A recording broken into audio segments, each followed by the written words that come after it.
अमर bell बाब 18। तुमने result देखा है अपना? उमर ने नानू को बुलंद आवाज में कहते सुना। उनकी आवाज में बेतहाशा गुस्सा था। वो लाउंज के दरवाजे में ही रुक गया। अंदर जाने से पहले उसने सूरत हाल समझने की कोशिश की।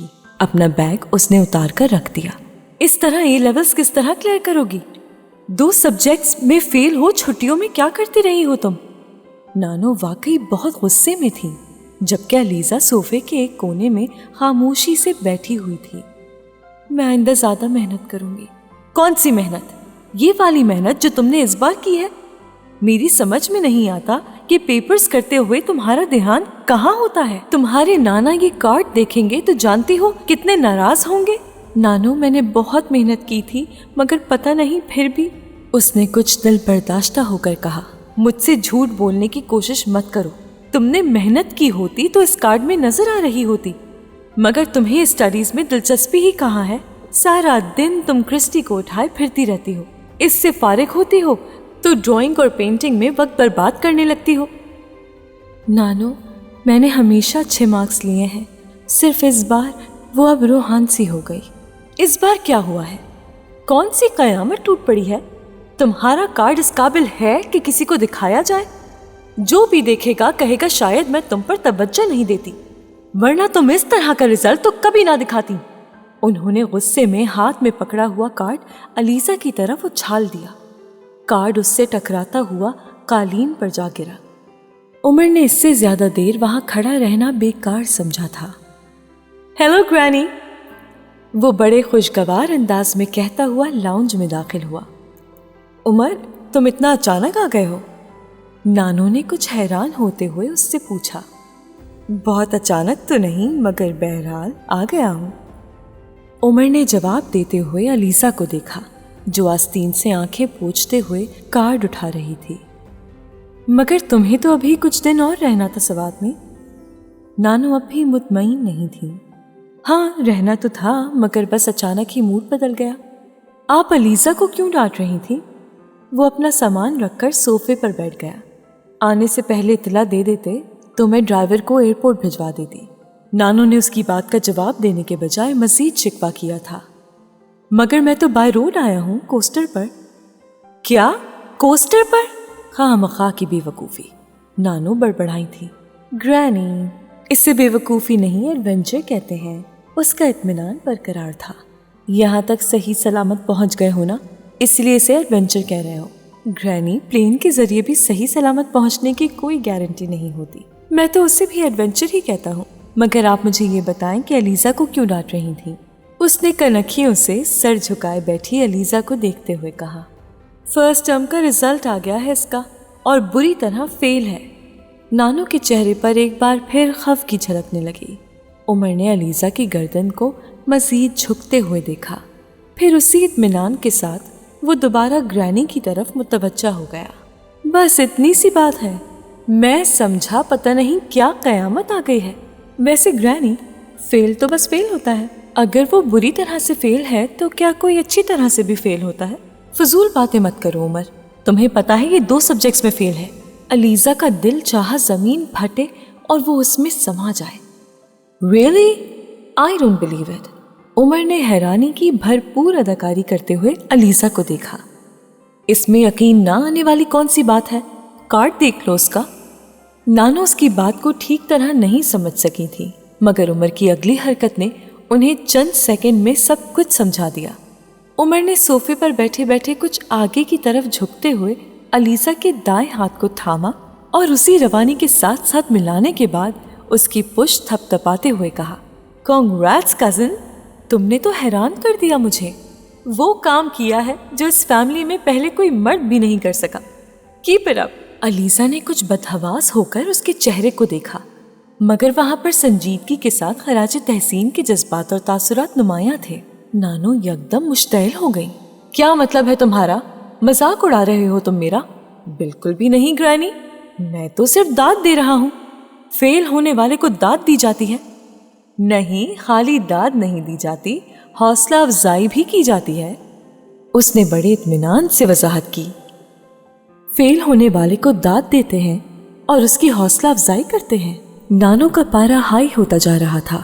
दाद और हौसला अफजाई सिर्फ ऐसे काम पर दी जाती है जो इससे पहले ना किया गया हो। जैसे हमारी फैमिली में अलीज़ा वाला काम पहले कभी किसी ने नहीं किया, उसका इत्मीनान अब भी बरकरार था। दाद और हौसला अफजाई हर अच्छे काम पर दी जाती है। नानो ने इस बार अपनी बात चबा चबा कर कही, आप साबित करें ग्रैनी कि फेल होना एक बुरा काम है। वो यकदम जैसे बहस के मूड में आ गया। तुम फजूल बकवास मत करो उमर, इसमें बकवास वाली बात ही नहीं है। आप बताएं, आज तक कभी किसी को एग्जाम में फेल होने की वजह से उम्र कैद या फांसी हुई? या दोज़ख में भेजे जाने वालों में कितने लोग सिर्फ इम्तिहान में फेल होने की वजह से वहां जाएंगे? एक भी नहीं। तो फिर ये बुरा काम तो नहीं है। रात को तुम्हारे दादा आएंगे, अलीज़ा का रिजल्ट देखेंगे, उसके बाद तुम अपनी ये तकरीर उनके सामने भी करना। फिर वो तुम्हें बताएंगे कि फेल होने से कितनी नेकियां मिलती हैं। नानो के इश्तिहाल में कुछ और इजाफा हो गया। कोई बात नहीं ग्रैनी, ग्रैंडपा से भी बात हो जाएगी। आप मुझे ये बताएं, कुछ पानी वानी पिलाने का इरादा है या मैं वापस स्वाद चला जाऊं? उमर ने एक बार फिर महारत से बात का मौजू बदलते हुए कहा। नानो कुछ देर कुछ कहे बगैर उसे घूरती रही। उसके बाद उन्होंने खानसामा को आवाज दी। नानो मैं जाऊं? उमर ने अलीज़ा की मिनमिनाहट सुनी, जिसे नानो ने पूरी तरह नजरअंदाज कर दिया। नानो मैं जाऊं? उसने एक बार फिर कहा। इससे पहले कि नानो इस बार भी पहले की तरह उसके सवाल को नजरअंदाज करती, उमर ने मुदाखलत की। ग्रैनी, अलीज़ा कुछ पूछ रही है आपसे, उसने कुछ जताने वाले अंदाज में कहा। मेरी तरफ से जहन्नुम में जाए, नानो ने खांसी रुखाई और सर्द मोहरी से कहा। अलीज़ा एक झटके से उठी और तकरीबन भागती हुई लाउंज से निकल गई। आप बाज दफा बहुत तल्ख हो जाती हैं ग्रैनी, खास तौर पर अलीज़ा के साथ। उसके जाते ही उमर ने संजीदगी से ग्रैनी से कहा। हाँ हो जाती हूँ, इसलिए क्योंकि वो कभी भी मेरी तवक्कुआत पर पूरा नहीं उतरती, हमेशा मुझे लेट डाउन करती है। एक स्टडीज में मुझे थोड़ा इत्मीनान था तो इस बार वो खत्म हो गया। नानो ने उसी सर्द मोहरी के साथ कहा।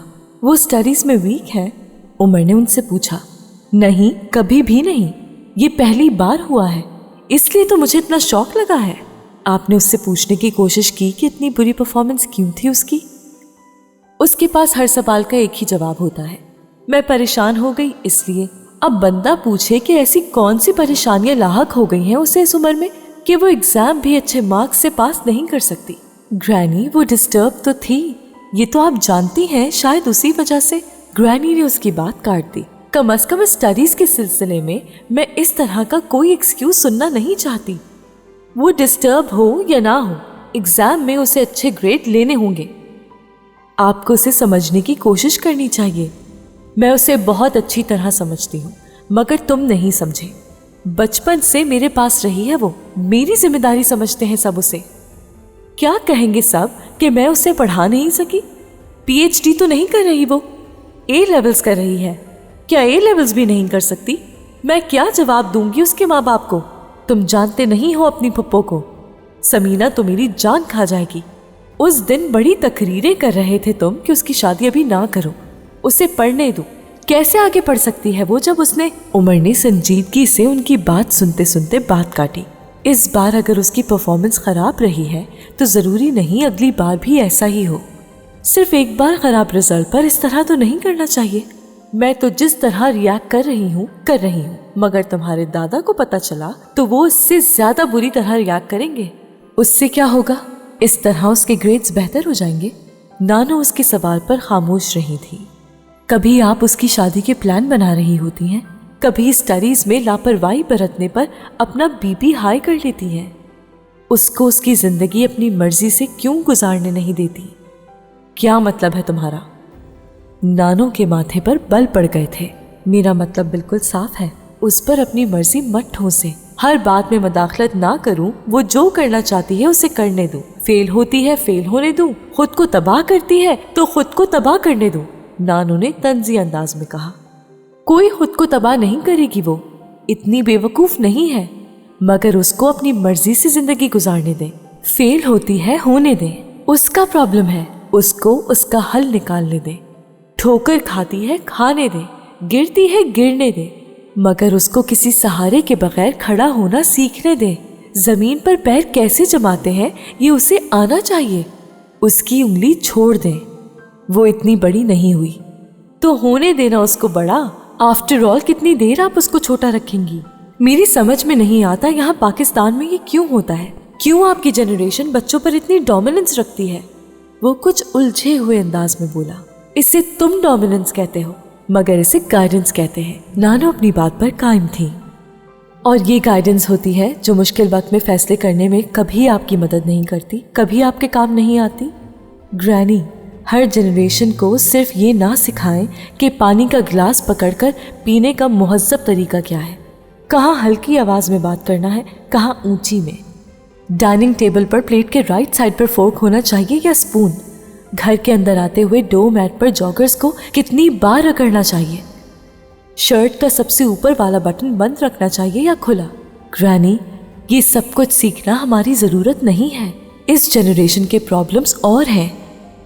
آپ کے زمانے کی طرح ہمارا واحد پرابلم اپنے آپ کو اور اپنے خاندان کو زیادہ سے زیادہ کلچرڈ، لبرل اور ارسٹوکریٹ بنا کر پیش کرنا نہیں ہے۔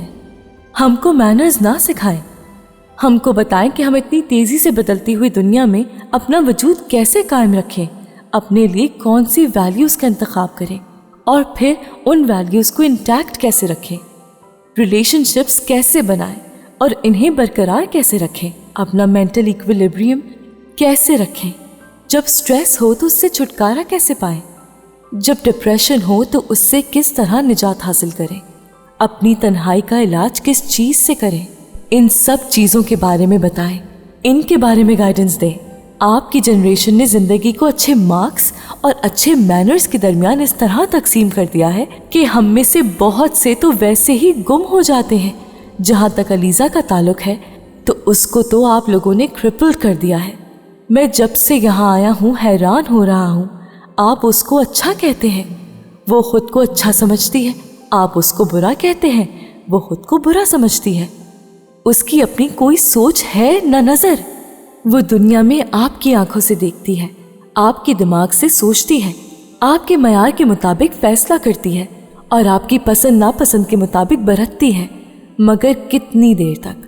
ایک سٹیج ایسی آتی ہے جب سب کچھ سٹیگننٹ ہو جاتا ہے، پھر اپنے ارد گرد کی دنیا کتنی بری لگتی ہے، آپ اس کا اندازہ ہی نہیں کر سکتی، پھر نہ اپنی سمجھ آتی ہے نہ دوسروں کی۔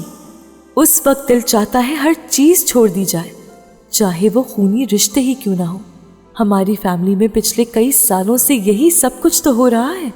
ہم سب لوگ ایک ایسی ریس میں دوڑ رہے ہیں جہاں کوئی فنشنگ لائن نہیں ہے۔ یہ ریس بس تب ختم ہوتی ہے جب آپ گر جاتے ہیں اور گرنے کے بعد دوبارہ اٹھا نہیں جاتا۔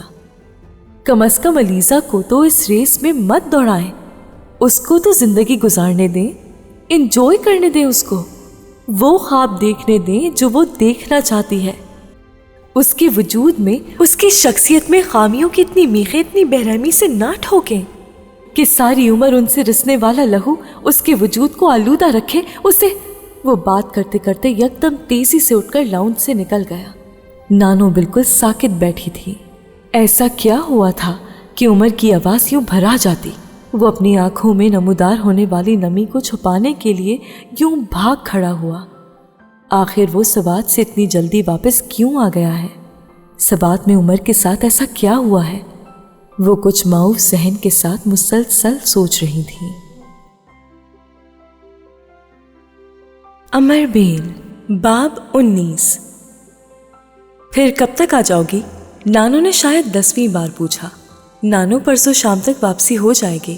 علیزہ نے 10ویں بار بھی اتنے ہی تحمل سے جواب دیا۔ تم جب تک واپس نہیں آ جاتی مجھے فکر رہے گی۔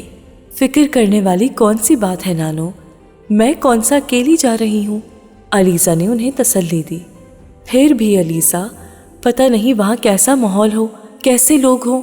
اچھے لوگ ہوں گے، پہلے بھی ہمارے ڈپارٹمنٹ کے بہت سے گروپ کئی سال سے وہاں جا رہے ہیں، ظاہر ہے اچھے لوگ ہوں گے، تبھی تو بار بار ہمارا ڈپارٹمنٹ وہاں جاتا ہے۔ علیزہ نے آخری بار اپنے بیگ کو چیک کرتے ہوئے بند کیا۔ پتہ نہیں تم وہاں کیسے رہو گی، گاؤں ہے۔ نانو، کچھ نہیں ہوتا، میں کون سا ساری عمر کے لیے وہاں جا رہی ہوں، 2 ہی دن کی تو بات ہے، پھر آ جاؤں گی نا، اس نے مسکراتے ہوئے کہا۔ اپنے ساتھ پانی رکھ لینا تھا، गांव का पानी साफ नहीं होगा, सफाई भी तो नहीं होती वहाँ। अब मैं पानी तो साथ लेकर नहीं जाऊंगी, जैसा पानी सब पिएंगे मैं भी पी लूंगी। अलीज़ा ने साफ इनकार कर दिया। तुम बीमार हो जाओगी। कुछ नहीं होगा नानो, अब मैं स्टडी टूर पर जा रही हूँ और जिन लोगों की जिंदगियों को ऑब्जर्व करने जा रही हूँ उनके साथ पानी भी ना पीऊँ तो फिर तो बस झूठ ही लिखूंगी। सोशियोलॉजी है मेरा सब्जेक्ट। नानो आप कुछ तो सोचें। सोशियोलॉजी ये तो नहीं कहती कि बंदा अपनी सेहत का ख्याल भी ना रखे। नानो वो लोग भी वही कुछ खा पी कर जिंदा हैं जो आपके नज़दीक हाइजेनिक नहीं है, इसलिए 2 दिन वो सब कुछ खाकर मैं भी फौत नहीं होंगी। उन लोगों को आदत है, वो उसी माहौल में पले बड़े हैं, मगर तुम्हें तो आदत नहीं है, तुम और तरह के माहौल में पली हो। नानो अब भी अपनी बात पर मुसर थी। अच्छा मैं सुबह जाते हुए देखूंगी। अलीज़ा ने मजीद बहस करना मुनासिब नहीं समझा और उन्हें टाल दिया। देखूंगी नहीं, मैंने एक छोटे बैग में टिन रखवा दिए हैं। कोशिश करना कोई फजूल चीज़ वहाँ से मत खाओ। कल का खाना तो मैं सुबह तुम्हारे साथ दे दूंगी, शाम तक के लिए काफ़ी होगा, और परसों तुम उन टिन को इस्तेमाल करना। नानो उसे हिदायत दे रही थी। वो चुपचाप सुनती रही। खाना साथ ले जाने में कोई हर्ज नहीं था, सब मिलकर उस खाने से अच्छी इंजॉयमेंट हासिल कर सकते हैं, उसने सोचा था। उसकी क्लास स्टडी टूर पर 2 दिन के लिए डस्का के करीब किसी गांव में जा रही थी। 2 दिन के क़याम के दौरान उन्हें उस गांव और उसके मुल्हक इलाकों में पिछले कुछ सालों में NGOs की तरफ से होने वाली देही इस्लाहात का जायजा लेना था और फिर उस पर एक रिपोर्ट भी तैयार करनी थी। अलीज़ा स्टोर की इत्तला पर सबसे ज्यादा एक्साइटेड थी। उसे पहली बार किसी गांव में जाने का मौका मिला था, और न सिर्फ वहां जाने का मौका मिला था बल्कि वहां रहने का भी मौका मिल रहा था। इससे पहले होने वाले तमाम स्टडी टूर्स किसी न किसी तरह लाहौर और उसके गिरदोनवा तक ही महदूद रहे थे। पहली बार ऐसा हुआ था कि वो लोग इतनी दूर जा रहे थे। गांव में उनके कयाम का बंदोबस्त वहां के कुछ जमींदार घरानों में किया गया था। नानो ने बहुत आसानी से उसे जाने की इजाजत नहीं दी थी, लेकिन बहरहाल दे दी थी, और अलीज़ा के लिए इतना ही काफी था। और अब सुबह सवेरे उसे यूनिवर्सिटी से अपने सफर का आगाज करना था, और रात को वो अपनी पैकिंग कर रही थी जब नानो ने उसके सर पर खड़े होकर हिदायत देनी शुरू कर दी। खाने की मेज पर नानो ने ये खबर उमर को भी दी। वो सालन के डोंगे में से सालन निकालते निकालते रुक गया। क्यों अलीज़ा, गांव में क्या करोगे तुम लोग? थोड़ी बहुत रिसर्च करेंगे। जा कहाँ रहे हो? अलीज़ा ने उसे गांव का नाम बताया। किस चीज़ के बारे में रिसर्च करनी है? वो बहुत मुतजस्सिस नजर आ रहा था। वहाँ पिछले कुछ सालों से चंद NGOs काफ़ी काम कर रही हैं। सोशल डेवलपमेंट और दही इस्लाहात के हवाले से उन्हीं के काम का जायज़ा लेना था। उनका तरीक़ेकार और इतनी कामयाबी से वहाँ कैसे काम कर रही हैं। उसने बड़ी संजीदगी से बताना शुरू किया, मगर उसके जवाब पर उमर का रद्द-ए-अमल हैरत अंगेज था। वो बेइख्तियार कहकहा लगाकर हंसने लगा और फिर काफ़ी देर तक हंसता ही रहा। अलीज़ा कुछ शर्मिंदा हो गई। उसे अपनी हितक का एहसास हुआ था। क्या हुआ उमर, हंस क्यों रहे हो? नानो ने भी कुछ हैरान होकर उमर को देखा, जिसका चेहरा अब सुर्ख हो रहा था।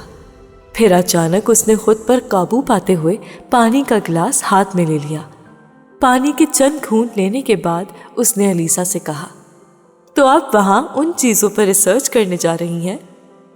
अलीज़ा ने कोई जवाब नहीं दिया। वो चेहरे पर खफगी के तासुरात लिए खाना खाने में मसरूफ रही। उमर उसकी खफगी को जैसे भांप गया था। ये जो तुम लोगों का डिपार्टमेंट वहाँ स्टडी टूर के लिए जा रहा है, ये खुद से जा रहा है या किसी के इनविटेशन पर? अलीज़ा ने चौंक कर उसे देखा। मेरा मतलब है कोई स्पॉन्सर कर रहा है स्टोर को, उसने वजाहत की। हाँ, वहाँ काम करने वाली एक NGO, अलीज़ा ने मुख्तसरन जवाब दिया, और उमर ने उसका जवाब सुनकर बड़ी रवानी और इत्मीनान के साथ उस NGO का नाम दोहरा दिया। अलीज़ा हैरान रह गई। आप कैसे जानते हैं कि हमें उस NGO ने स्पॉन्सर किया है? बस हमारे भी कुछ सोर्सेज हैं। वो अब इत्मीनान से चावल खाने में मसरूफ हो गया। आप हंसे क्यों थे? इस बार अलीज़ा ने उससे कुछ कड़े तेवरों से पूछा। उमर एक बार फिर मुस्कुराया। बस ऐसे ही। वो तुम कह रही थी NGO की कामयाबियां और तरीके, वो सोशल डेवलपमेंट, हाँ, और वो दही इस्लाहात, तो बस मुझे हंसी आ गई। इसमें हंसने वाली तो कोई बात नहीं है। अलीज़ा कुछ बरहम हो गई। अगर बंदा एक ऐसी चीज पर रिसर्च करने जा रहा हो जिसका कोई वजूद ही नहीं, तो फिर मेरे जैसे बंदे को हंसी आएगी। क्या मतलब? अलीसा बीबी, वहां जाकर अपना वक्त जाया मत करें। हमसे पूछे, सारी इंफॉर्मेशन आपको घर बैठे दे देंगे, आप बस हुक्म करें। उसकी मुस्कुराहट बेहद मायने खेज थी। मेरी समझ में नहीं आ रहा कि आप क्या कह रहे हैं, वो उलझ गई। एनजीओ वहां इस किस्म का कोई काम नहीं कर रही है जिसके बारे में आप अभी ऐलान फरमा रही थी। ये सारी एनजीओज डोनर एजेंसीज के रुपए के बलबूते पर चलती हैं, और ये डोनर एजेंसीज यूरोपियन होती हैं या अमेरिकन, और इन्हें इनकी गवर्नमेंट पैसे देती है। आपका क्या ख्याल है कि अमेरिका या यूरोप यहाँ देही इस्लाहात पर अपना रुपया ज़ाया करेंगे? अलीसा बीबी, जिस मुल्क की 70% आबादी देहात में रहती हो, वहाँ देही इस्लाहात का मतलब है कि आपने उस मुल्क की इकॉनमी को सही डायरेक्शन दी और तरक्की के लिए एक संगे बुनियाद रख दिया। कौन सा मुल्क इतना अहमक होगा कि वो अपना रुपया दूसरे मुल्क की तरक्की या बकौल आपके देही इस्लाहात पर लगाए? वहाँ एनजीओज ऐसा कुछ भी नहीं कर रही, वो कुछ और कर रही हैं। वो अपनी प्लेट में कुछ और चावल निकालते हुए कहता जा रहा था, ये कैसे हो सकता है? पिछले कई साल से हमारे हेड ऑफ द डिपार्टमेंट वहाँ हमारे डिपार्टमेंट को भिजवाते रहे हैं, और वो सब लोग वही सब कुछ लिखते रहे हैं जो मैं बता रही हूँ। और फिर इंटरनेशनल मीडिया भी तो काफ़ी अरसे से वहाँ एनजीओज की कारकर्दगी पर लिखता रहा है। मीडिया को धोखा कैसे दिया जा सकता है? उमर ने खाना खाते हुए अचानक सर उठाकर अलीसा के सामने अपने हाथ की 2 उंगलियां उठा दी। ये कितनी उंगलियां हैं अलीसा? बड़ी मलायमत से उससे पूछा गया। वो इस सवाल पर गड़बड़ा गई। उसके चेहरे से अंदाजा नहीं कर पाई कि वो संजीदा था या मजाक कर रहा था। 2 बेख्तियार उसके मुंह से निकला। गुड। ये 2 उंगलियां जो आपको 2 नजर आती हैं, ये इसलिए 2 हैं क्योंकि मैंने आपको 2 ही उंगलियां दिखाई हैं, 3 या 4 नहीं। लेकिन 2 उंगलियां नजर आने का मतलब ये तो नहीं है कि मेरे हाथ में बाकी 3 उंगलियां नहीं हैं, मगर उन 3 उंगलियों को मैं जरूरत के वक्त दिखाऊंगा। अलीसा उलझी हुई नजरों से उसे देखने लगी। आपके हेड ऑफ डिपार्टमेंट एक बहुत बड़े उल्लू हैं।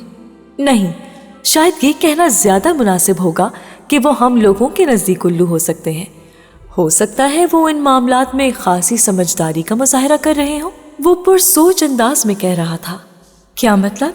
मतलब ये है अलीसा बीबी कि यूरोप में उल्लू को एक खासा अक्लमंद जानवर समझा जाता है। आपके हेड ऑफ डिपार्टमेंट भी ऐसे ही उल्लू हो सकते हैं। अलीसा कुछ कहे बगैर उसका चेहरा देखती रही। वो अब खासी लापरवाही से पानी पीने में मसरूफ था। एनजीओ बहुत अरसे से अगर आपके डिपार्टमेंट को यहाँ के दौरे करवा रही है तो यकीनन हेड ऑफ डिपार्टमेंट को भी कुछ न कुछ पेश करती रही होगी। डॉलर्स की कमी तो नहीं होती एनजीओज के पास। पानी का ग्लास नीचे रखकर वो एक बार फिर बोलना शुरू हो चुका था। मगर वो क्यों देंगे उन्हें डॉलर्स?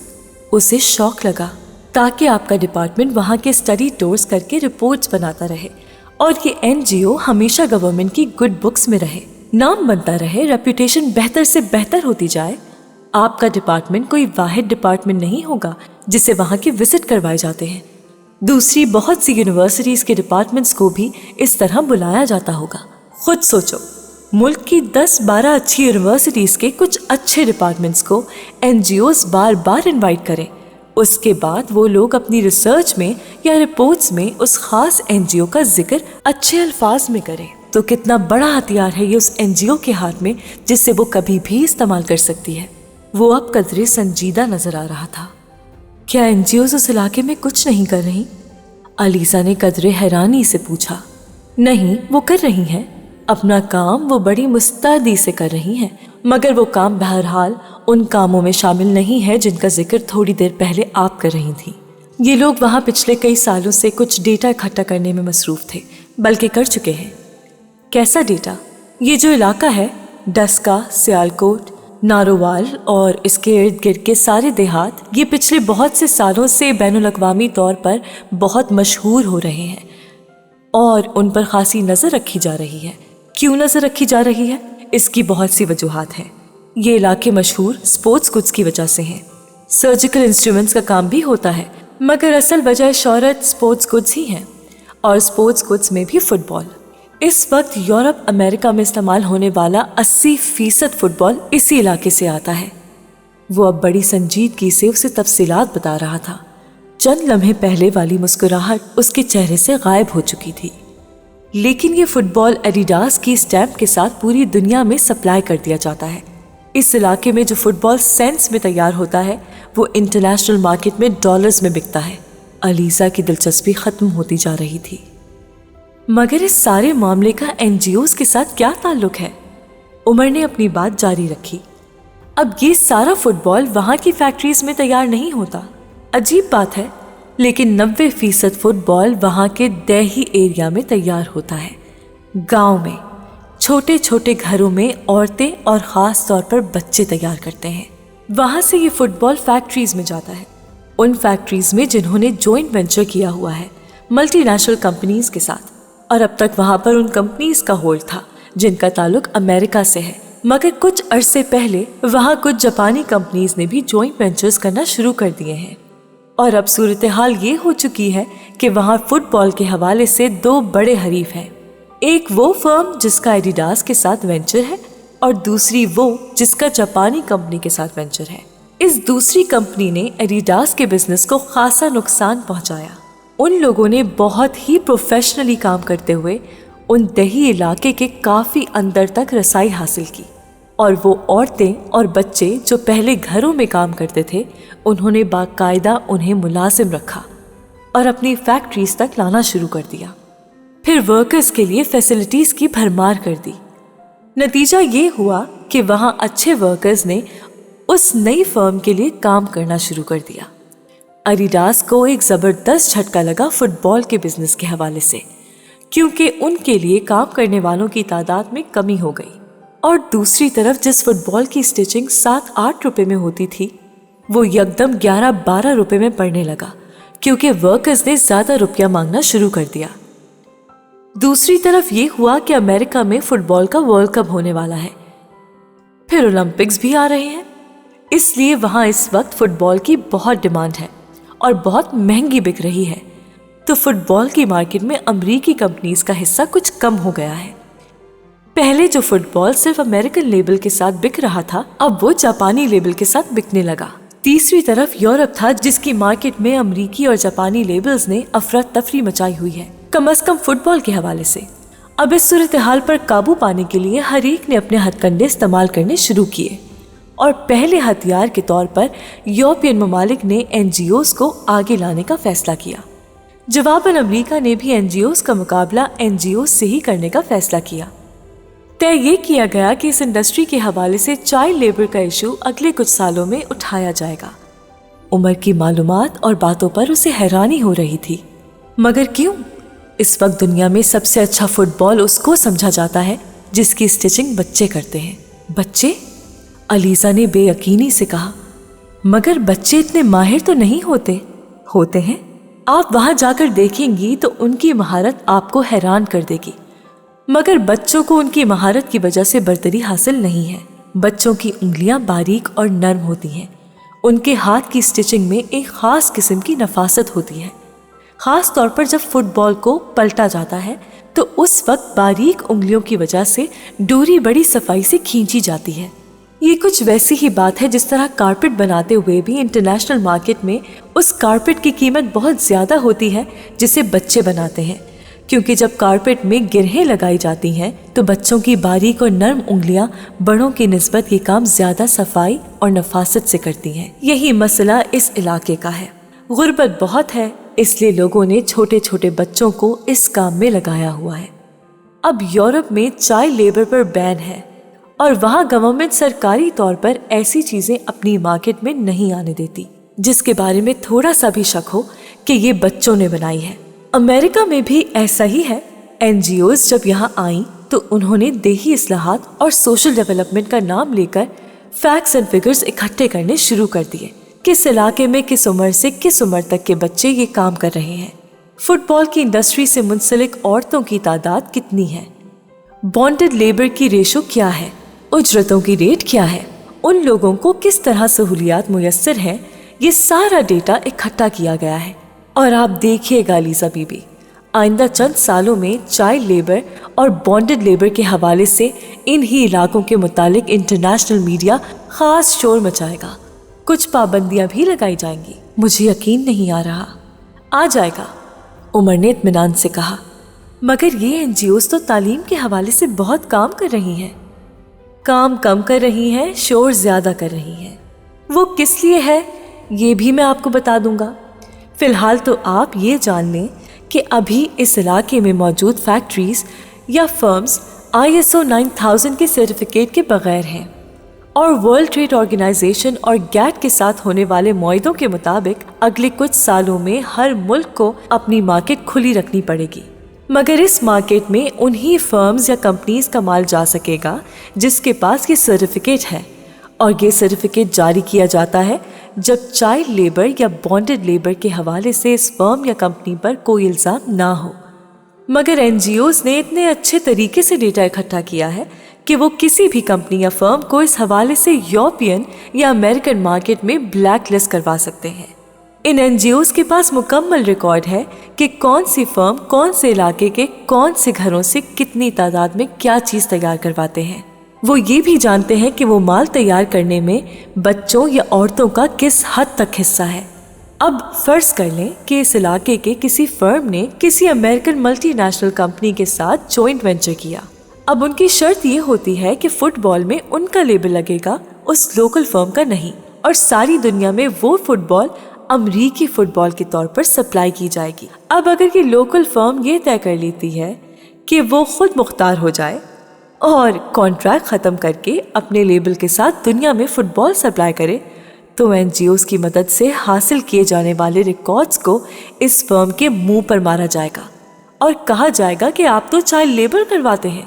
بانڈڈ لیبر کا بھی ذمہ دار ہے، اس لیے آپ کو ISO سرٹیفکیٹ جاری نہیں کیا جائے گا، جو اگلے چند سال میں امپورٹ ایکسپورٹ سے تعلق رکھنے والے ہر ادارے کے لیے لازمی ہو جائے گا. اب علیزہ آپ بتائیے، وہ لوکل فرم بیچاری کیا کرے گی؟ ظاہر ہے وہ کبھی بھی کسی ملٹی نیشنل کمپنی کے ساتھ معاہدہ ختم نہیں کرے گی، اور یہ سلسلہ چلتا ہی رہے گا. علیزہ کچھ شوق سی اس کی باتیں سن رہی تھی. مجھے ابھی بھی یقین نہیں آ رہا. اگر وہاں اتنی NGOs اس طرح کا کام کر رہی ہیں تو ابھی تک میڈیا نے ان چیزوں کو ہائی لائٹ کیوں نہیں کیا؟ جرنلسٹ تو فوراً ہر چیز، خاص طور پر چھپی ہوئی چیزوں کو ڈھونڈ لیتے ہیں. اور پھر اگر NGOs اس طرح کا کام کر رہی ہیں تو ان کی فیلڈ فورس بھی تو بہت زیادہ ہوتی ہے. ان میں سے کسی کو یہ سب کچھ نظر کیوں نہیں آتا، یا وہ لوگ یہ باتیں میڈیا تک کیوں نہیں پہنچاتے؟ علیزہ نے بے یقینی سے پوچھا تھا. اس کی بھی بہت سی وجوہات ہیں. عمر اب بھی سنجیدہ تھا. اس علاقے کی خوش قسمتی کہہ لو یا بدقسمتی، مگر یہ پاکستان کے ان علاقوں میں سے ایک ہے جہاں اقلیتوں کی ایک بڑی تعداد آباد ہے، اور اقلیتوں کا بھی وہ طبقہ جس کو آپ لوور مڈل کلاس کہتے ہیں، جن کے پاس صرف یہ آپشن ہوتا ہے کہ وہ تعلیم حاصل نہ کر کے میونسپیلٹی میں سویپر کا کام کر لیں، یا تعلیم حاصل کرنے کے بعد ہاسپٹلز میں نرسوں یا وارڈ بوائز کے اعلیٰ عہدے حاصل کر لیں. جہاں پر اقلیتوں کے لیے مواقع کو اتنا محدود کر دیا جائے کہ انہیں بھوک یا بددیانتی میں سے کسی ایک کو چننا پڑے تو وہ بددیانتی کو چن لیں گے. اس علاقے میں بھی یہی ہو رہا ہے. فیلڈ میں کام کرنے والوں کا انتخاب کرتے ہوئے NGOs اقلیتی طبقوں کو ترجیح دیتی ہے. ان کے نزدیک وہ قدرے زیادہ قابل اعتماد ہوتے ہیں، مگر اس کا یہ مطلب قطعاً نہیں ہے کہ صرف وہ لوگ ہی NGOs کے ساتھ کام کر رہے ہیں. ان کے ساتھ ہر طرح کے لوگ شامل ہیں. روپے میں بڑی طاقت ہوتی ہے علیزہ، اور خاص طور پر تب جب بندہ بے روزگار ہو. یہ لوگ کام کا بہت اچھا معاوضہ دیتے ہیں، پک اینڈ ڈراپ کی سہولت دیتے ہیں، کھانا بھی مہیا کرتے ہیں. اس کے علاوہ بھی اور کچھ سہولیات ہوتی ہیں، اور جب ایک بیکار بندے کو بیٹھے بٹھائے اتنا سب کچھ مل جائے تو وہ اپنی آنکھوں کے ساتھ کان اور زبان بھی بند کر لیتا ہے. اگر کوئی ذرا زیادہ حب الوطنی کا ثبوت دینے کی کوشش کرے تو اس کی زبان بند کرنے کے لیے بھی کئی طریقے ہوتے ہیں. اور ویسے بھی یہ NGOs ان علاقوں سے صرف فیلڈ فورس کے لیے لوگ لیتی ہے. آفیسرز یا ایڈمنسٹریشن کے لیے سارے لوگ لاہور، کراچی یا دوسرے بڑے شہروں سے آتے ہیں، اور وہ وہی ہوتے ہیں جو کئی سالوں سے ان NGOs کے ساتھ منسلک ہیں. उनका कच्चा चिट्ठा छुपाए रखने की कीमत वो डॉलर्स और पाउंड्स में वसूल करते हैं। मगर मीडिया क्यों खामोश है? ये सारी बातें उन लोगों से क्यों पोशीदा है? वो अब कुछ फिक्रमंद नजर आने लगी थी। किस मीडिया की बात कर रही हैं आप? न्यूज़पेपर्स की या टीवी की? दोनों की। टीवी तो कभी एनजीओस के बारे में सच दिखा नहीं सकता, क्योंकि ये गवर्नमेंट की पॉलिसी नहीं है। मैंने तुम्हें बताया है ना कि एनजीओस को जिन एजेंसीज के जरिए रुपया मिलता है वो गैर मुल्की हुकूमतों की आलाकार होती हैं, और ये लोग हमारी हुकूमत पर प्रेशर डालते रहते हैं। हुकूमत को एनजीओ पर तनकीद टीवी पर दिखाने की क्या ज़रूरत है? उसके पास इतनी ताकत है कि वो उस एनजीओस को बैन कर दे। मगर सिर्फ ताकत होने से तो कुछ नहीं होता। गवर्नमेंट किस से लड़ेगी? वो क्या कहते हैं, बेगर्स कान बी चूजर्स। गदागर के पास इंतखाब की गुंजाइश नहीं होती। तो हमारा हाल भी कुछ ऐसा ही है। अपने अपने मफाद के लिए हम हर चीज़ का सौदा कर लेते हैं। इसलिए गवर्नमेंट भी यही करती है। जहाँ तक न्यूज़पेपर्स का ताल्लुक है तो वो कहाँ के पारसा हैं? वो तो अपने आप को इस मुल्क का हिस्सा ही नहीं समझते। उनका ख्याल है कि ऐसी एनजीओ से इस मुल्क में वो इनकलाब आ जाएगा जिसकी इन्हें ख्वाहिश है। उसके लहजे में अलीज़ा को कुछ तलखी महसूस हुई। तो क्या वो तालीम के हवाले से वहाँ सिरे से कोई काम नहीं कर रहे? अलीज़ा ने पूछा। कर रहे हैं, कर क्यों नहीं रहे? देही इलाकों में उन्होंने कुछ स्कूल्स खोले हैं और शोर मचा दिया है कि वो इस इलाके में इनकलाब ले आए हैं। उन्होंने किस्मत बदल दी है इलाके की। हालांकि ऐसी कोई खास चीज़ नहीं की है उन्होंने। वहाँ अभी भी उतनी ही गुर्बत है जितनी पहले थी। किसी हद तक बच्चों की स्कूल में जाने वाली तादाद में इजाफा हो गया है और कुछ नहीं बदला। वो एक बार फिर खाना खाने लगा। मगर आप ये सब कुछ कैसे इतने वसूख से कह रहे हैं? हो सकता है कि आपको कोई गलत फहमी हो गई हो, अलीज़ा ने कदरे मोहतात अंदाज में कहा। अलीज़ा बीबी, आपने अपनी सारी जिंदगी घर की 4 दीवारियों के अंदर गुजारी है, प्रोटेक्टेड लाइफ। आपको क्या पता कि इस घर के बाहर क्या क्या होता है और कैसे कैसे हो रहा है। मखसूस क्लास में रहती हो, मखसूस सोशल सर्कल है, और मेरा तो ख्याल है कि अब तक दोस्त भी बदले नहीं होंगे। शहला से ही दोस्ती है ना अब तक? अलीज़ा को कुछ हतक का एहसास हुआ। वो क्या कहना चाह रहा था? तुम समझो, तुम जन्नत में जिंदगी गुजार रही हो अभी तक, और जन्नत में रहकर दोज़ख एक इल्यूजन ही लगता है जैसे तुम्हें लग रहा है। आप गलत कह रहे हैं। ऐसा भी नहीं है कि मुझे बाहर की दुनिया की कुछ खबर ही नहीं है। हो सकता है कि मुझे चीज़ों के बारे में उतनी ऑथेंटिक इन्फॉर्मेशन नहीं हो जितनी आपको है, मगर मैं बेखबर नहीं हूँ। उसने जैसे कुछ बुरा मानकर कहा, मगर उमर ने उसकी बात पर कोई ध्यान नहीं दिया। तुम जैसी लड़कियां जिनकी जिंदगी एक घर के अंदर घूमती है, उन तक पहुंचने वाली इंफॉर्मेशन इतने जराए से गुजरती है कि उसमें से सच्चाई का अंसर, तल्ख सच्चाई समझती हो ना, वो गायब हो जाता है। इतना शफाफ वर्जन आता है तुम लोगों के पास चीज़ों का कि तुम लोगों को कोई परेशानी होती है ना खौफ आता है। इसीलिए तो तुम इत्मीनान से जिंदगी गुजारते रहते हो। वो सलाद खाते हुए संजीदगी से कह रहा था। ये इसलिए होता है क्योंकि जब हम लोग कोई बात जानना चाहते हैं तो हमें बताई नहीं जाती। जैसे इस वक्त। उमर ने चौंक कर उसे देखा और फिर एकदम खिलखिला कर हंस पड़ा। ओहो, ऐसा क्या पूछ लिया आपने जो हम नहीं बता रहे? हाँ, याद आया। तुम पूछ रही थी कि मैं इतने वसूख से कैसे ये सब कह सकता हूँ, है ना?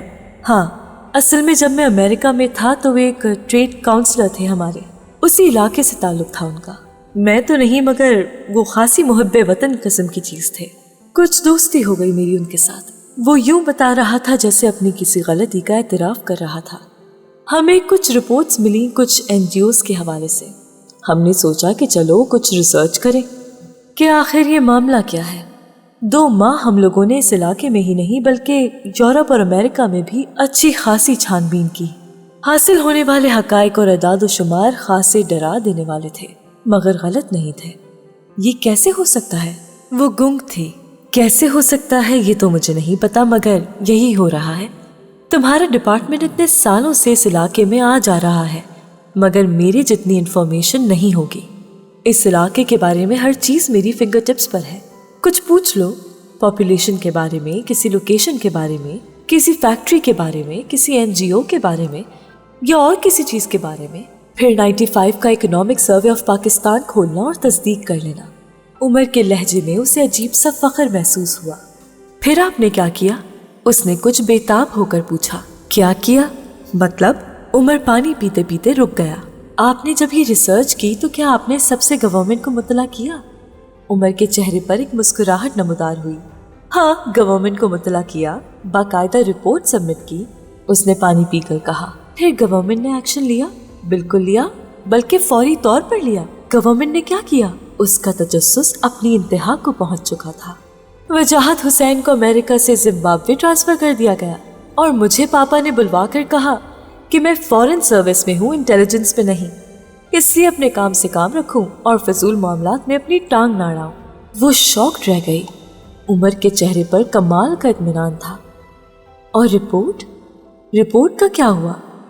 اس نے ایک بار پھر پوچھا۔ رپورٹ کی ایک کاپی سووینئر کے طور پر میں نے اور وجاہت نے رکھ لی۔ جو کاپی گورنمنٹ کو بھجوائی تھی وہ انہوں نے تبرک کے طور پر امریکہ کے فورن آفس کو بھجوا دی۔ وہ مزے لے لے کر بتا رہا تھا۔ کیا؟ وہ تقریباً چلا اٹھی۔ ہاں، ٹھیک بتا رہا ہوں۔ رپورٹ سبمٹ کروانے کے ایک ہفتے کے اندر یہ سب کچھ ہوا، اور پھر تقریباً ایک ہفتے کے بعد ایک سفارتی ڈنر میں امریکہ کے فورن آفس سے تعلق رکھنے والے جان پہچان والے ایک آفیسر نے بڑی بے تکلفی سے میرے کندھے پر ہاتھ رکھ کر مجھے اتنے اچھے ریسرچ ورک کے لیے مبارکباد دی۔ ساتھ یہ بھی کہا کہ اگر آئندہ بھی ایسا کوئی پروجیکٹ کرنے کا ارادہ ہو تو وہ اسے اسپانسر کر دیں گے، مجھے اخراجات کا کوئی پرابلم نہیں ہوگا۔ ساتھ یہ بھی فرمایا کہ اس بار یہ رپورٹ حاصل کرنے میں انہیں 2 دن لگ گئے کیونکہ پاکستان سے منگوانا پڑی۔ آئندہ میں کرٹسی کے طور پر ایک کاپی انہیں پہلے ہی بھجوا دوں تو انہیں بہت خوشی ہوگی۔ علیسا کی سمجھ میں نہیں آیا وہ ہنسے یا روئے۔ وہ ہونکوں کی طرح عمر کا چہرہ دیکھتی رہی۔ عمر نے مسکرا کر کہا، بالکل یہی ایکسپریشن میرے بھی تھے اس وقت۔ بعد میں نارمل ہو گیا، بالکل ویسے ہی جیسے تم ہو جاؤ گی۔ علیسا نے ایک گہری سانس لی۔ آپ نے کوئی احتجاج نہیں کیا؟ میں نے تو نہیں کیا، مجھے اپنی غلطی کا احساس ہو چکا تھا۔ ہاں، وجاہت نے احتجاج کیا، اس نے زمبابوے جانے سے انکار کر دیا، تو اسے کہا گیا کہ پھر وہ ریزائن کر دے، تو اس نے ریزائن کر دیا۔ دراصل وہ سیلف میڈ بندہ تھا، پتہ نہیں بچتے بچاتے کیسے اتنے اونچے عہدے پر پہنچ گیا۔ اس کی کوئی بیک نہیں تھی، بیک ہوتی تو شاید اس کے ساتھ یہ سب کچھ نہ ہوتا۔ علیسا کو بے اختیار وجاہت حسین پر ترس آیا۔ پھر اب وہ کیا کر رہے ہیں؟ عیش کر رہا ہے۔ کیا مطلب؟ ریزائن کرنے کے تیسرے دن اس کو ورلڈ بینک سے جاب کی آفر ہو گئی۔ اس نے وہاں کام شروع کر دیا۔ اس وقت وہ تقریباً $1,00,000 کی تنخواہ پر کام کر رہا ہے۔ اصل میں ہوا یہ کہ وہ رپورٹ ان لوگوں نے بھی دیکھی، وہ بڑے متاثر ہوئے اس بندے سے، جان گئے کہ اس میں بڑی صلاحیت ہے، بس پھر وہ اس کے پیچھے پڑ گئے۔ اب وہ وہیں ہے، نیو یارک میں۔ علیسا کے پاس جیسے لفظ نہیں رہے تھے، وہ اس کے سامنے کون سا پینڈورا باکس کھول رکھا تھا۔ مگر وجاہت حسین نے کیوں جوائن کیا ورلڈ بینک؟ سب کچھ جانتے ہوئے بھی تو کیا کرتا؟ بھوکا مرتا۔ ایک تو اسے حب الوطنی کی بیماری، اوپر سے ایمانداری کی بیماری۔ اس سے زیادہ فیٹل کمبینیشن کوئی نہیں ہو سکتا کسی پاکستانی کے لیے۔ پاکستان میں آ جاتا تو دھکے کھاتا ان خوبیوں کے ساتھ، اور دھکے کسی کو بھی اچھے نہیں لگتے۔ پھر اس کے بیوی بچے تھے، ذمہ داریاں تھیں اس پر۔ اس نے جو کیا بالکل ٹھیک کیا۔ میری طرح اس کو بھی اپنی غلطی کا احساس ہو گیا، مگر کچھ دیر سے۔ عمر، یہ کوئی غلط کام نہیں ہے جو آپ نے کیا یا جو انہوں نے کیا۔ کیوں غلط کام نہیں ہے؟ ہماری آفیشل ڈیوٹیز میں تو یہ کام نہیں آتا تھا، انٹیریئر منسٹری کا کام تھا، یہ ظاہر ہے۔ ہم نے ان کے کام میں ٹانگ اڑائی، مگر عمر آپ یہ نہ کرتے تو شاید سب کچھ چھپا رہتا۔ اس نے جیسے اسے تسلی دینے کی کوشش کی۔ نہیں علیسا بی بی، ہماری غلطی یہی تھی کہ ہم جانے بوجھے حقائق کو دریافت کرنے چل پڑے تھے، حالانکہ وہ باتیں سب کو پتہ تھیں۔ اس نے علیسا کو ایک بار پھر چونکایا۔ کیا مطلب؟ ہاں، انٹیریئر منسٹری اچھی طرح واقف تھی، یہاں تک کہ ایجنسیز بھی۔ ہماری طرح کے کئی الو ایسے ہی رپورٹس تیار کر کے پیش کر چکے تھے۔ اس علاقے میں جاؤ گی تو یہ دیکھ کر حیران ہو جاؤ گی کہ ان NGOs کے دفاتر کینٹ کے علاقے میں ہیں، اور ظاہر ہے یہ تو ناممکن ہے کہ آرمی کے علاقے میں ہونے والی ایسی سرگرمیاں آرمی کی ایجنسی سے خفیہ ہوں، مگر وہ بھی صرف رپورٹس دے دیتے ہیں، کچھ کر نہیں سکتے۔ اس لیے ہم نے کوئی ایسا نیا اور انوکھا کام نہیں کیا۔ وہ اب سویٹ ڈش پر ہاتھ صاف کرتے ہوئے کہہ رہا تھا۔ علیزہ کو عمر پر رشک آیا۔ اس کی باخبری نے اسے ہمیشہ کی طرح متاثر کیا۔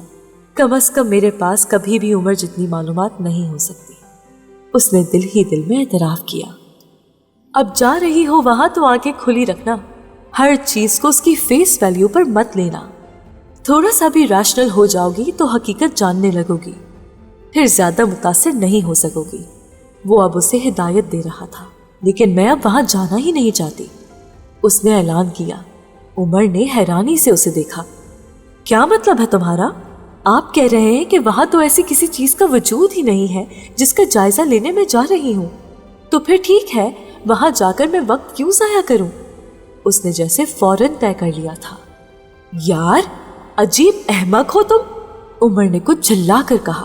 پہلے جو آپ کی ڈپارٹمنٹ نے کہا آپ نے وہ مان لیا، پھر آپ نے میری بات سنی تو اس پر یقین لے آئی۔ ہو سکتا ہے میں جھوٹ بول رہا ہوں، تم آخر اپنا ذہن استعمال کیوں نہیں کرتی؟ سچائی کو خود دریافت کرو، اس کے ہر ایسپیکٹ کو انویسٹیگیٹ کرو، مگر یہ کام خود کرو، اپنی سینس آف ججمنٹ استعمال کرو۔ نہیں تو ٹھیک ہے، وہ نہیں جانا چاہ رہی تو نہ جائے، آخر تم خود ہی تو کہہ رہے تھے کہ یہ سب فراڈ ہے۔ نانو نے پہلی بار گفتگو میں مداخلت کی۔ اچھا یہ سب فراڈ ہے، چلے اس کے بارے میں تو میں نے اسے بتا دیا۔ زندگی میں آگے چل کر یہ کیسے جانے گی کہ کون سی چیز کیا ہے اور کیا نہیں؟ ایک بار اپنے دماغ اور اپنی آنکھوں سے کچھ دیکھے گی، کچھ فیصلہ کرے گی تو آگے بھی کچھ کر سکے گی۔ تم ضرور جاؤ گی علیزہ، بلکہ واپس آ کر مجھے بتانا کہ تم نے وہاں پر کیا کیا سیکھا۔ عمر کا لہجہ یکدم نرم ہو گیا۔ وہ سوچ میں پڑ گئی۔ جو کچھ میں نے تمہیں بتایا ہے وہ اس لیے نہیں بتایا کہ تم وہاں جانا ہی چھوڑ دو۔ میری کسی بات کو اپنے ذہن پر سوار کرنے کی کوشش مت کرو، صرف یہی سمجھو کہ تمہارے پاس ایک اور ورژن آیا ہے۔ اب تمہیں یہ طے کرنا ہے کہ دونوں میں سے کس ورژن میں سچائی ہے۔ علیزہ نے عمر کے چہرے کو غور سے دیکھا۔ آپ کو افسوس نہیں ہوا کہ آپ کی محنت ضائع ہوئی؟ نہیں، کوئی افسوس نہیں ہوا۔ بیوروکریسی کی ایسی محنتیں اکثر ضائع ہوتی ہیں۔ یہ تو ہماری بے وقوفی تھی کہ ہم نے ایسے کام میں اپنا وقت ضائع کیا۔ ایسے تو نہیں سوچنا چاہیے۔ اگر سب لوگ اس طرح سوچیں گے تو… اس نے کچھ کہنے کی کوشش کی مگر عمر نے اس کی بات کاٹ دی۔ تو ملک کا کیا ہوگا یہی کہنا چاہ رہی ہو نا؟ اس نے کافی بے رحمی سے جملہ مکمل کیا۔ ملک کا وہی ہوگا جو اب تک ہو رہا ہے۔ میرے یا وجاہت حسین جیسے لوگوں سے کوئی انقلاب نہیں آ سکتا، اور ہم پر کہاں فرض ہے کہ ہم صرف ملک اور قوم کے لیے ایسی حماقتیں کر کے اپنا کریئر داؤ پر لگاتے رہے۔ سول سروس ہم نے سوشل ورک کرنے کے لیے جوائن نہیں کی، اپنے سٹیٹس کو برقرار رکھنے کے لیے اس میں آئے ہیں۔ علیزہ چپ چاپ اسے دیکھتی رہی۔ وہ یکدم ہی بہت بدلا ہوا نظر آنے لگا تھا۔ اس کے سامنے چند لمحوں کے اندر اس کا نیا روپ آ گیا تھا، انسینسٹیو اور انڈیفرنٹ۔ کچھ دیر پہلے والا انداز یکسر تبدیل ہو چکا تھا۔ اب تم کیوں پریشان ہو گئی ہو؟ عمر نے اچانک اس سے پوچھا۔ وہ کچھ گڑبڑا گئی۔ نہیں، میں پریشان نہیں ہوں، میں صرف سوچ رہی ہوں۔ مثلاً کیا سوچ رہی ہو؟ اس نے نیپکن سے منہ صاف کرتے ہوئے پوچھا۔ یہی کہ… اس نے کچھ محتاط نظروں سے عمر کو دیکھا کہ ہم لوگ تو گھر کے اندر زندگی گزارتے ہیں، ہمارے سامنے چیزوں کا شفاف ورژن آتا ہے، اس لیے ہم ہر بات سے بے خبر رہتے ہیں۔ ہمیں کوئی پریشانی ہوتی ہے نہ ہی کوئی خوف محسوس ہوتا ہے، اور اسی لیے ہم کچھ کرنے کے قابل نہیں ہوتے۔ عمر اب منہ صاف کرتے کرتے ہاتھ روک کر گہری نظروں سے اسے دیکھ رہا تھا، جو بڑی روانی سے کہہ رہی تھی، مگر وہ لوگ جن کی زندگیاں گھر سے باہر گزرتی ہیں، جن کے بقول وہ چیزوں کے اصل ورژن سے واقف ہوتے ہیں، جنہیں سب کچھ پتہ ہوتا ہے، جو خود کو باخبر کہتے ہیں، وہ ان چیزوں کے سدباب کے لیے کیا کرتے ہیں؟ صرف باتیں۔ وہ عمر کے تاثرات دیکھے بغیر ٹیبل سے اٹھ گئی۔ عمر نے حیرانی اور خاموشی کے ساتھ اسے باہر جاتے دیکھا۔ چند لمحے وہ اس دروازے کو دیکھتا رہا جہاں وہ غائب ہوئی تھی، پھر اس کے چہرے پر ایک عجیب سی مسکراہٹ نمودار ہوئی۔ صرف باتیں، گڈ، اس نے نانو کی طرف دیکھتے ہوئے کہا۔ اس کے لہجے میں ستائش تھی۔ علیزہ مجھ پر طنز کر کے گئی ہے گرانی، اور مجھے خوشی ہوئی ہے۔ وہ مسکراتے ہوئے ٹیبل سے اٹھ گیا۔